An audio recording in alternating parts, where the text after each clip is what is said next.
nous allons voir tout simplement l'énergie mécanique d'un satellite dans un champ de gravitation terrestre. L'énergie mécanique d'un satellite dans un champ de gravitation terrestre. Juste les formules que je vais vous donner.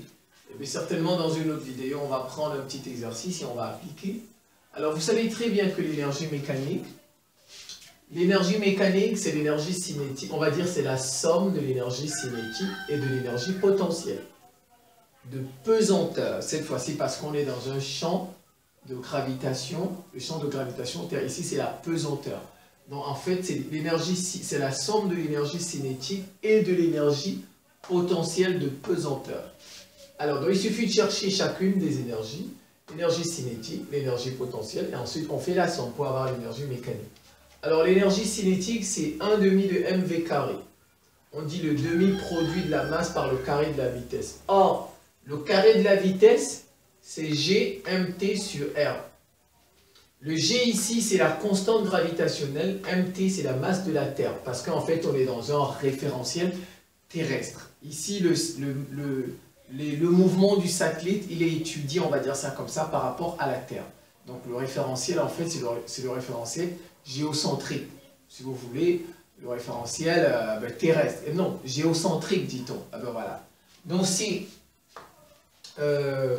comment je disais, donc voilà le satellite, il a une trajectoire circulaire et le rayon R ici, c'est le rayon de la trajectoire, c'est pas le rayon de la Terre, non, le rayon de la Terre c'est R majuscule avec un T en indice, donc le R ici que vous voyez, c'est le rayon de la trajectoire,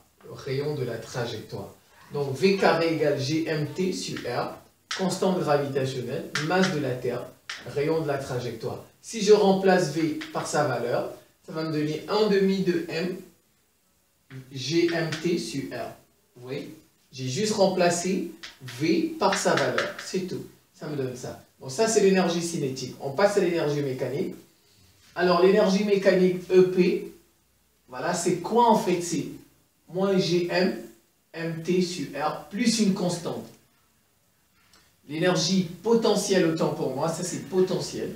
L'énergie potentielle, c'est moins Gm Mt, la masse du satellite. Je reprends. Ça, c'est la masse du satellite. Ça, c'est la vitesse du satellite. Masse du satellite, vitesse du satellite. Donc ici, masse du satellite, G constante gravitationnelle, R rayon de la trajectoire circulaire, masse de la Terre, plus une constante. Maintenant, ça dépend. On a deux situations. Si l'origine de l'énergie potentielle est à l'infini, si l'origine est située à l'infini, alors la constante c'est 0. Ça devient 0. Et l'énergie potentielle n'est que ça. Voilà, c'est tout. Je reprends.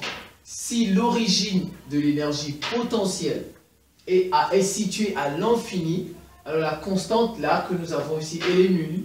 Et l'énergie potentielle se résume à ceci. Voilà, donc si l'énergie potentielle c'est ça, alors vous voyez c'est EP égale moins GMT sur R. Alors d'où l'énergie mécanique. On a dit l'énergie mécanique c'est la somme de l'énergie cinétique par l'énergie et de l'énergie potentielle. Je fais juste la somme de ça plus, eh bien, comme il y a moins, ça devient moins GMT sur R. Je réduis au même dénominateur. Si vous réduisez ça au même dénominateur, ça, parce que c'est 1 demi, regardez, c'est 1 demi.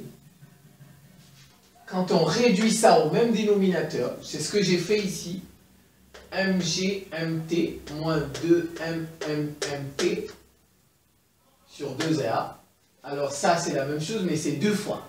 Donc il reste moins GMMT sur 2R. Donc l'énergie mécanique d'un satellite dans un champ de gravitation terrestre, lorsque l'origine de l'énergie potentielle est à l'infini, alors cette énergie mécanique, elle vaut l'opposé de GMMT, la constante gravitationnelle, la masse du satellite, multipliée par la masse de la Terre, divisée par 2 fois le rayon de la trajectoire circulaire.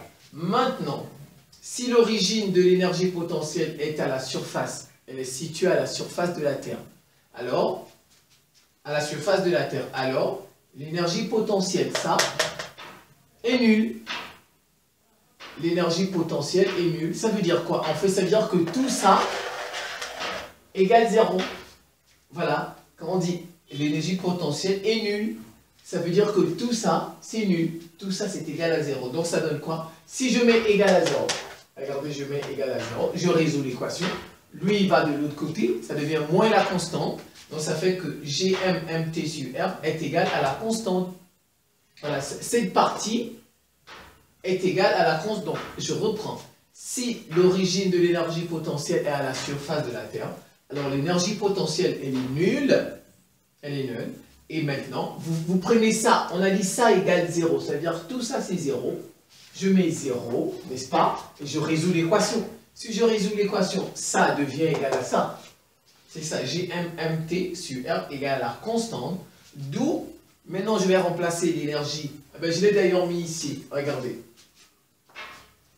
Regardez, je l'ai mis, ça fait, j'ai remplacé.